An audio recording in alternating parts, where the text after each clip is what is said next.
Breaking news early Monday morning. The Toronto Blue Jays have reportedly signed left-hander Hyunjin Ryu to a 4-year, $80 million contract. Deal includes a full no-trade clause for the 32-year-old. The 2019 NL Cy Young finalist spent his last 6 seasons with the Dodgers. His final year led the National League with the .232 ERA, finishing with a 14-5 record.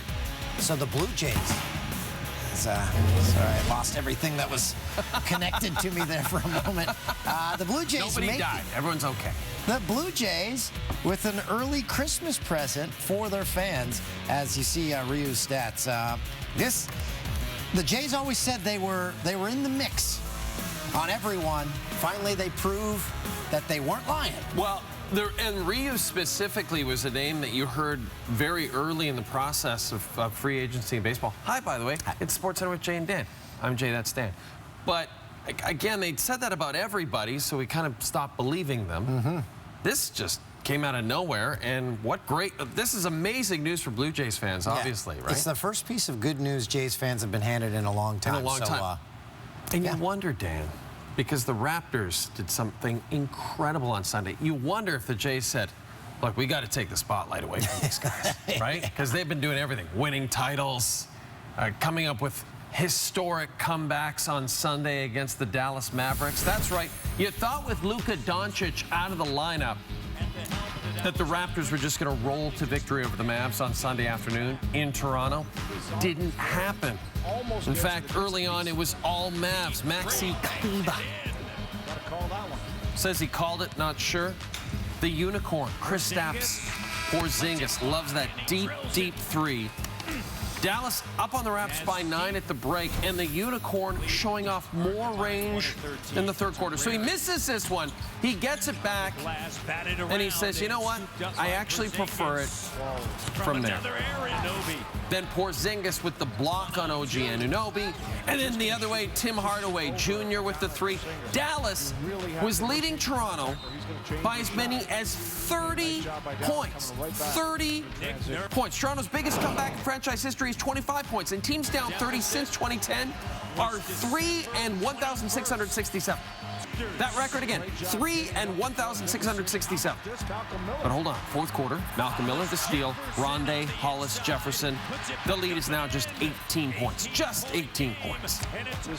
Then it's another steal from Malcolm Miller. Terrence Davis is like, we have no time to waste. I'm just going to knock this 3 down immediately. Then the hesitation move from the great Kyle Lowry. And one. It's a 4-point game. Still 5 minutes left. Davis on the inbound play to Hollis Jefferson. Ties it. Raptors come back from 30 down in just 9 minutes. A 40-10 run.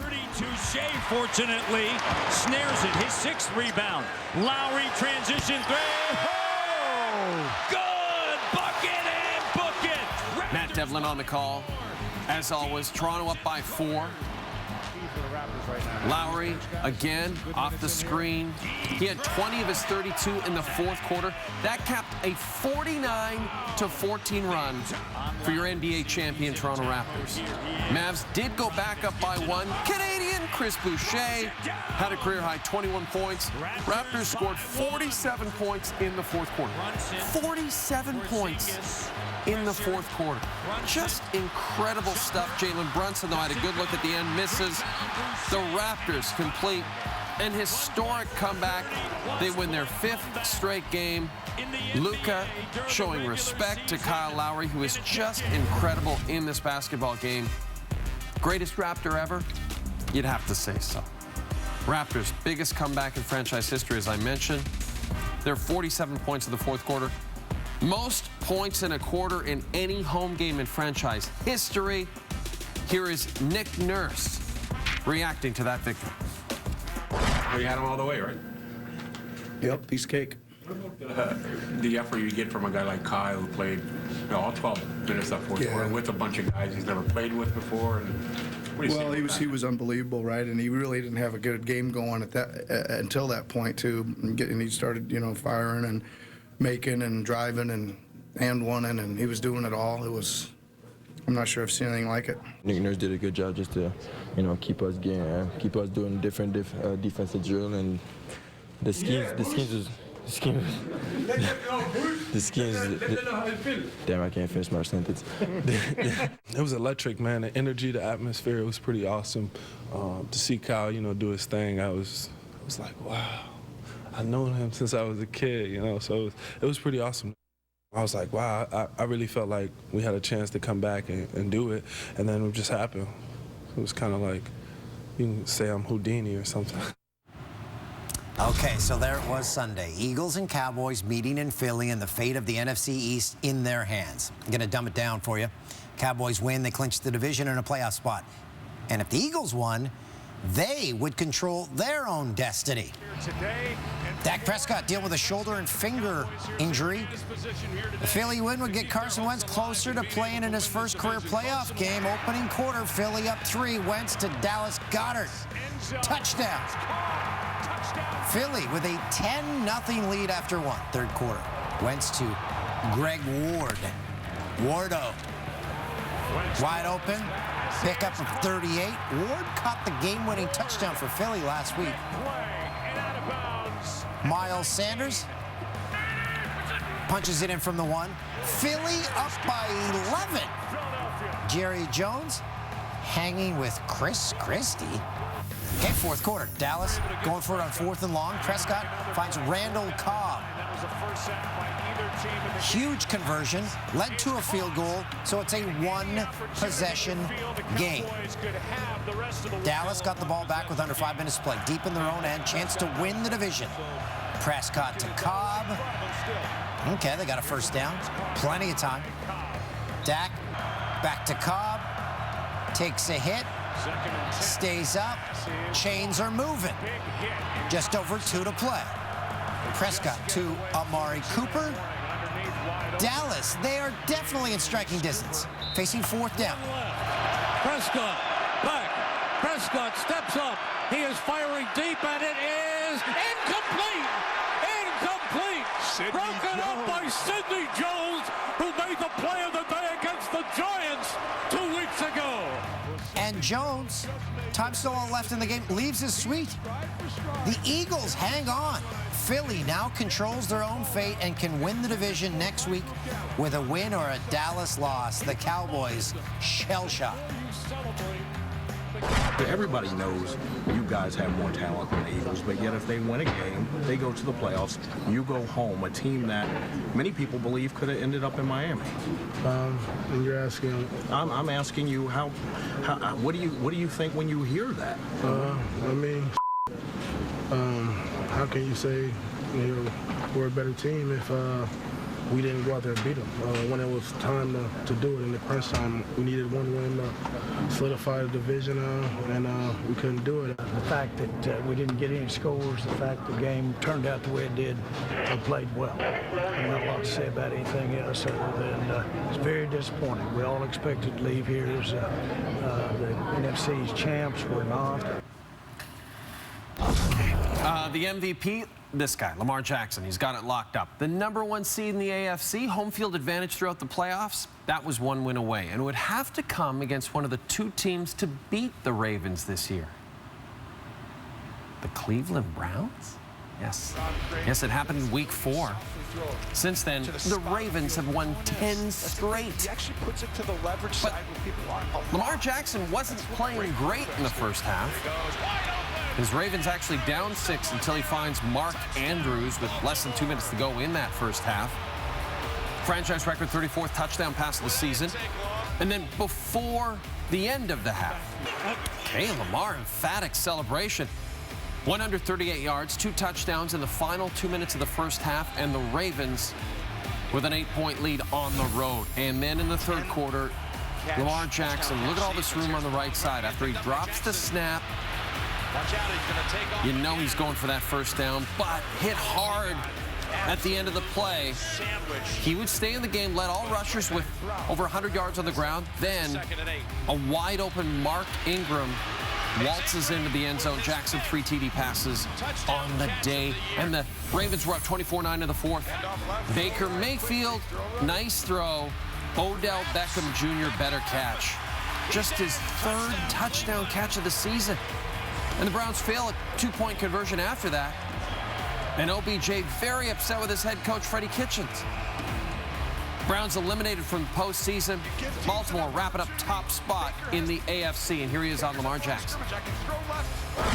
How many interceptions did he have for the season? 6. 36 to 6. Man, what more do you need to say? It's amazing. It's tremendous. It's one of the best. Yeah. Should I say it? Go ahead. Huh? Go on. Marshall? It's not bad for a running back. 13-2. 13-2. That's dope. We got a great group of guys. I'm happy right now. I'm started. We're gonna celebrate on the plane probably, but I'm just happy. We got a great ride going on right now. We just got to keep it going. Saints and Titans, two of the hottest quarterbacks in the league going head-to-head. That's Drew Brees and Ryan Tannehill, ranked 1 and 2 in the league, respectively, in passer rating. First quarter, Tannehill connects with Jonnu Smith. 41-yard touchdown. Tennessee trying to catch the Steelers for a wild card spot. Tannehill threw 3 touchdowns in this game. 14-3 Titans. Late in the second, Brees. It's a former Titan, Jared Cook. It's a big guy. Gets a block, takes it 61 yards. That is the longest completion by Brees this year. Saints cut the deficit to 4 at the half. And the Saints get the ball back to start the third quarter. Alvin Kamara reaches his top speed of the season for his first score in 9 games. That was our friend Kenny Albert on the call. Saints score 24 unanswered to take the lead. Michael Thomas chasing history, 1 catch shy of a new single-season record. Thomas breaks Marvin Harrison's single-season record with his 144th reception. Most catches ever in a season. Still has a week to go. He's actually short of a touchdown. 2 plays later, Brees and Thomas connect again. This one counts.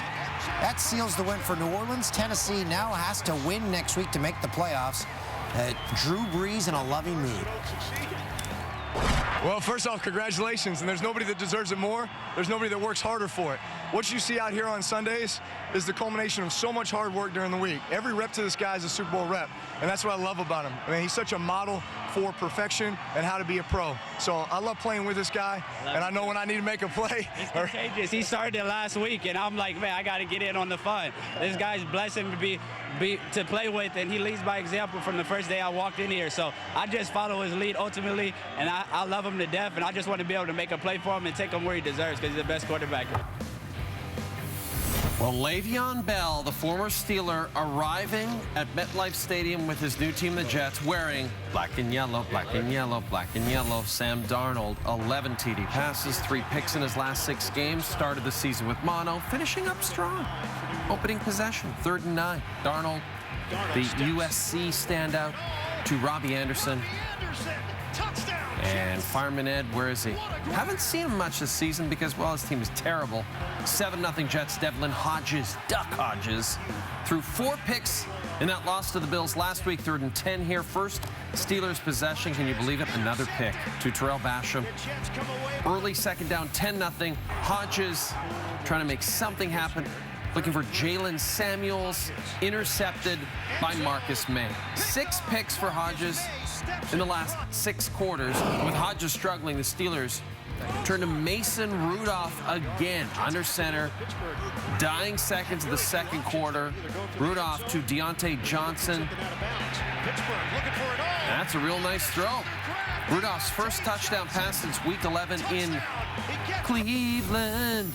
Late 3rd, though, Rudolph stumbles, tries to get back up. Here come the Jets. Oh, that left shoulder is hurt. And he looks very sad. Sideline. So Hodges is back in now. Less than 3 minutes to go in the 4th. He's sacked for the 3rd time in the game, but again, Duck's going to get another opportunity. Less than a minute to go. Drops the football, throws it. Can't find Juju Smith-Schuster. Former Steeler Hines Ward, who's now a Jets coach, he gets the Gatorade shower as the Jets beat the Steelers. Chiefs and Bears were in the Sunday nighter. Chicago took Mitch Trubisky over Patty Mahomes in the 2017 draft. Quarterbacks going head-to-head for the first time. Chiefs opening drive. Left side of the field wide open. Mahomes says, I guess I'll just take it then. 12 yards for the score. Chiefs still have a very slim chance of getting a first-round bye. They need to win their last 2 games and have the Patriots lose to the Dolphins next week. Good luck with that. Trubisky has got Allen Robinson behind coverage. The throw is too far. Chicago was shut out in the first half. Before the break, Mahomes to Travis Kelce. 17-0 Casey. Travis Kelce. Coming off the field, watch Patrick Mahomes. Let me see. How many people were drafted? That's right. I was the 6, 8, 9, 10. The 10th player picked. Right. Yeah, the Bears had a chance. Yeah, the Bears took Trubisky 2nd overall. Chicago booed off the field at the half. 4th quarter, Mahomes finds Damian Williams. That guy was very adamant on his boo. Mahomes threw 2 touchdowns, ran for another. Chiefs, no problem in this one. They win it 26-3. All right, believe it or not, Oakland also has a chance to make the postseason, but a lot has to go right. Now, see all the check marks? All those things happened on Sunday. So those things had to happen, and they did. By the way, LA playing their last home game in Carson, California, just south of LA. But the crowd was all Raiders. It's all Raiders fans in LA still. There are no Chargers fans there. So it was like a home game for the Raiders. Hunter Renfrow, he scores. You know what's in Carson? That's where they keep the Goodyear blimp. Right. Derek Carr fakes the handoff, runs it in himself. Look at this crowd. Oakland's up 7 at the break. It's all Raiders. Against the Vikings. Phillip Rivers can't even hear anything. Stadium, they can't hear. Oh, man. I feel so bad for them. It's just embarrassing that they're there. Should still be in San Diego. KC earning its 5th straight win and remained a game back in New England for the AFC's 2nd seed. The Ravens clinched top seed in the AFC for the first time in team history. And yes, as you can see, Raiders still alive, Steelers still alive, but Tennessee in the driver's seat for that final AFC wildcard spot. Here's what has to happen for the Raiders next week. They got to beat the Broncos. Now, the Browns beating the Bengals, that's doable. The Ravens beating the Steelers, that's doable, but they're probably not going to play any of their starters. The Titans got something to play for, so that's not going to be easy. And Colts, Jags, well, that's kind of a wash. In the Big D, and I do mean Dallas, it was the Flames and Stars. Little hesitation. Calgary's dropped 3 straight following a season-long 7-game winning streak. Opening period, Jamie Benn shot. That's out of play. Takes a shot from Matthew Tkachuk. There, they share words. Not much there. Same frame, Calgary up 1-0. 22-year-old Denis Gurianov, 12th overall pick by Dallas in 2015. That's his 8th. Ties it at 1. In the second, Flames power play. Sean Monahan to last Lindholm down low. Back up high for Tkachuk. Monahan. Here's Tkachuk. Beats Ben Bishop. Evening Bishop, his 14th of the year. Snaps the Stars' streak of 44 straight penalties killed on home ice. Okay, that's a good streak. 2-1 Flambés. 2 minutes later, it's another Flames power play. Same 3 players working around. Tkachuk to Monahan in the slot. Back-to-back power play goals for Calgary. Tkachuk, 3 points on the night. In the third, off a draw, Corey Perry, yep, remember, plays for Dallas. Glorious chance in front. David Riddick. Big save by Big Save Dave. As the Flames win it 5-1. I'm still in shock that the Toronto Blue Jays spent money. Yeah. On anything. That's much less a pitcher. Hyun-Jin Ryu, a pitcher who was a finalist for the Cy Young. And we're going to hear from our baseball insider during the show. Steve Phillips is going to join us later in the television program to talk about this massive signing for Toronto. I'm just baffled. I didn't think the Jays had money to spend. And we know who's going to be picking first overall in the NFL draft. That's coming up.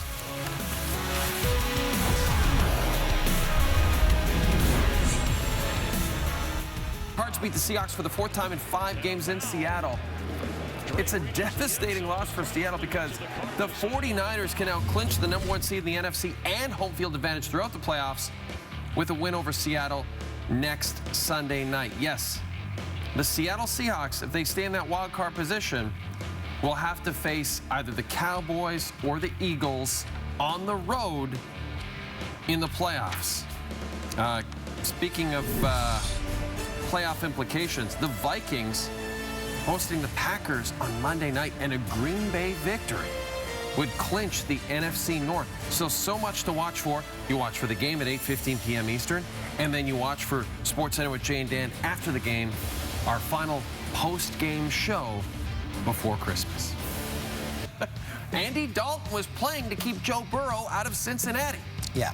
They settled for clinching next year's #1 draft pick. They're assured of at least tying for the worst record in club history. They went 2-14 in 2002. You know, the Bengals have not drafted #1 overall since 2003 when they selected Carson Palmer out of UFC. And it was going so well until he hurt his knee. Yeah, Joe Burrow's going to go to the Bengals. It's exciting. Oh, what happened there? My cards, I forgot them. Oh, that was weird.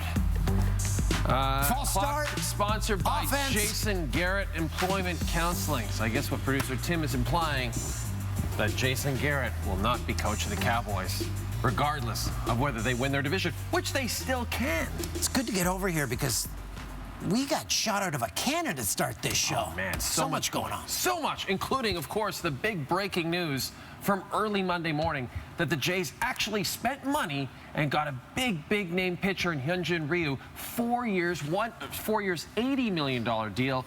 With more, here's our TSN baseball insider, Steve Phillips.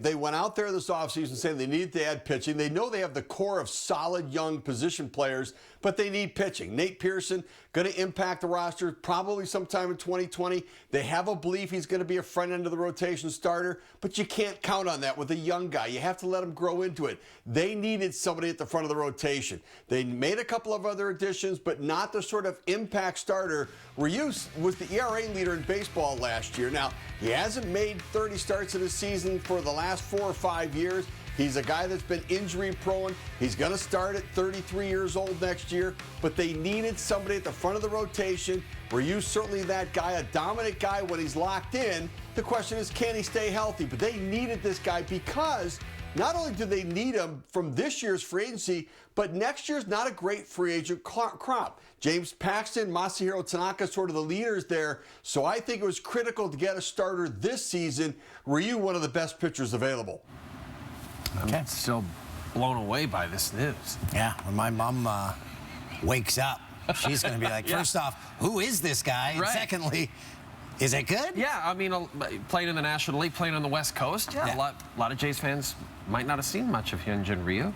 But, I mean, the injury problems are an issue, but honestly, you have to spend the money. I just didn't think they were ever going to do it. So, yeah, kudos to Jays management. We have a top of the conversation now for Christmas dinner. There you go.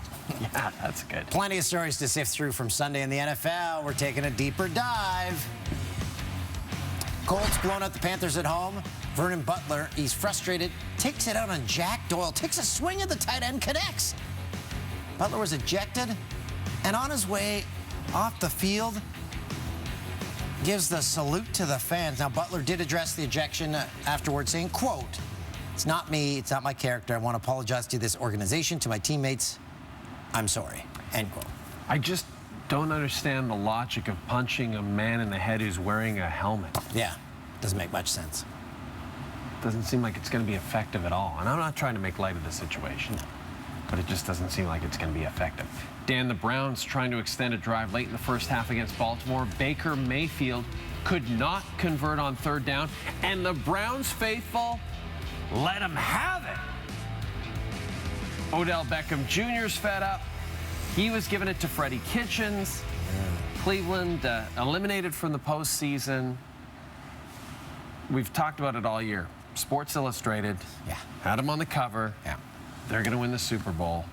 They had a worse record than last year. It's really difficult to believe that it could have gone this bad. But they get to finish against the Bengals next Sunday. That's probably a W.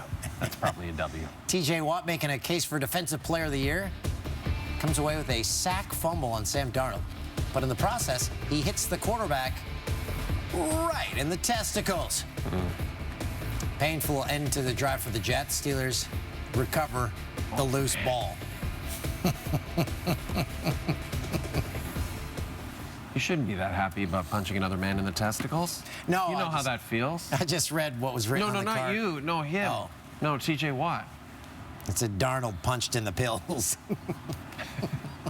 That's what happened. If you're a Jets fan, though, at the beginning of the year, you know, when Sam Darnold had mono and it was just a disaster, you're probably thinking, and Adam Gase is just a very strange person.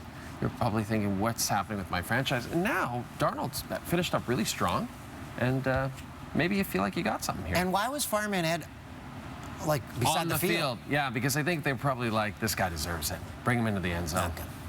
He deserves something, sticking with his team. After the Eagles beat the Cowboys, Philadelphia head coach Doug Peterson addressed the media, but not all the media were accredited. Doug, what can you say about your defense? It doesn't. Next weekend. What do you think? Who is this? You gotta go. Who are you with? Is he credentialed? Douglas. Can I finish the question here? Time out. A 20 or a full? Yeah, I want a full. Holy cow. This will be on Sports Center. Yes, it what is did on he Sports ask? Center.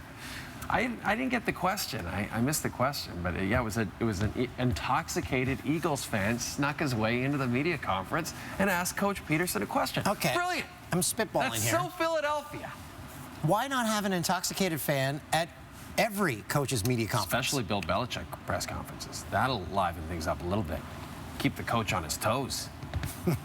On this 42-yard touchdown throw, Gardner Minshew set the Jags record for most passing yards by a rookie in franchise history. Playing in only his 13 games this season, Minshew has thrown for just under 3,000 yards with 18 touchdowns and only 5 picks. He is a SportsCenter with Jay and Dan favorite. Really is. He's breaking records and offering advice, too. And now a word of advice from Jacksonville Jaguars quarterback Gardner Minshew. Hey, if you find money on the street, eat it. That way the person who lost it won't want it back.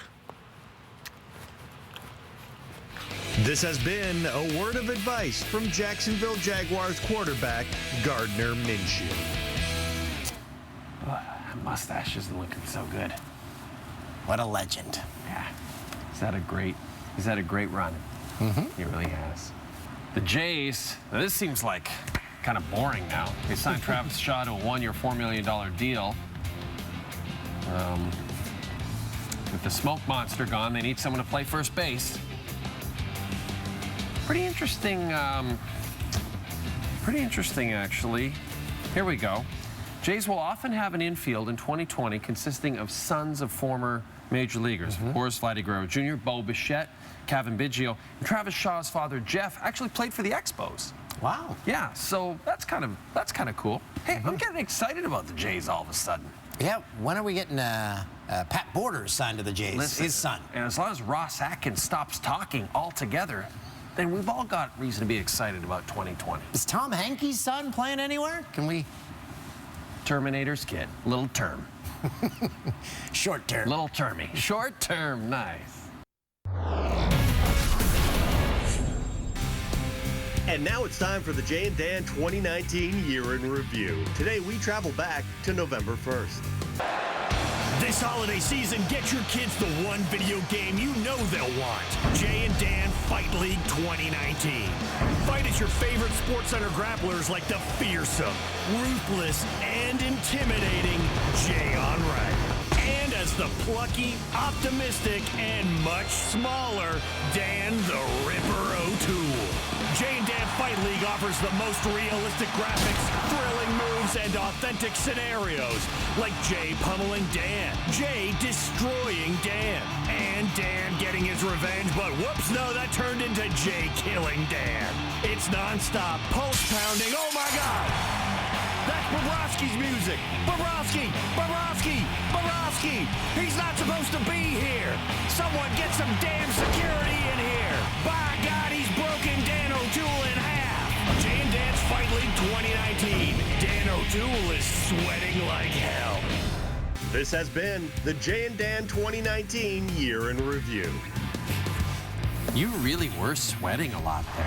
Hey, it gets hot in the ring. Ducks and Rangers Saturday at practice. Artemi Panarin handed out sticks to a few lucky fans. And Kids Day is Sunday at MSG. Mika Zibanejad spotted a fan with a funny sign, so he said, "Hey, you get a stick. Good luck with your bro." Rangers win 5-1. That's not cool. Malik Monk begins the Jannies. These are the plays that are not quite good enough for the highlight of the night, but also not bad enough for the worst play of the day. They all fall somewhere in the middle, like that one from Malik Monk of Cha. NCAA, South Carolina's Ty Harris sends a shot with a one-hander, and it drops. 71 feet launch. It's good. Chris Boucher. Canadian from Montreal. That's where Joe Beef is. If you ever get a chance and you can find the Joe Beef hot sauce, it will change your life. Life changer. Because it's not too hot. It's perfect. Lamar Jackson. Flames and Stars, Corey Perry. Great opportunity, big save, Dave. God, I hate these Calgary uniforms. Just burn them all. Pretend they didn't happen. Refs. Rondae Hollis Jefferson wanted the free fall, celebrates with the fist pump. 97-97. Look at that. He's really endearing himself to the fan base, I think. After a start to the season where Nick Nurse called him out, Giannis Antetokounmpo then gives the This shoes is great. to the fan. I love this. How sweet is that? Then the old man says, "I'll take them, kid." I think that's her grandfather. Yeah. I feel bad. Yeah, she was crying. That's what it's all about. Very sweet. Still weird. We have the highlight of the night still coming up. Yes. Yes, we do. And that's pretty much it. Yeah. But it's worth staying around for.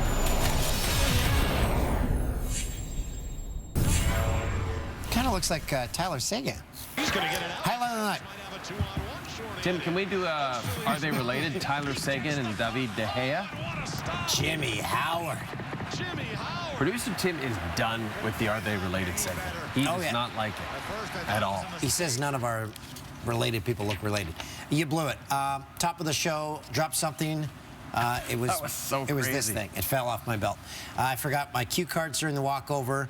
The drunk Eagles fan asked Doug Peterson, "Doug, Eli next weekend, what do you think?" Well. And then I asked him if the Jays could get Pat Border's son. He has two sons playing baseball. Levi, drafted by the Braves in 2012, and Luke has not been drafted. And Tom Henke has a son, Ryan, who does not play baseball. Okay. Well, I'm glad we cleared that up. Yeah. So we get set for the Ryu era in Toronto. Next 4 years. 80 million? I'm good with it. It's not my money. I don't care. What were they going to spend that money on? Nothing. Milk? Milk. Hey, if you find money on the street, eat it. That way the person who lost it won't want it back.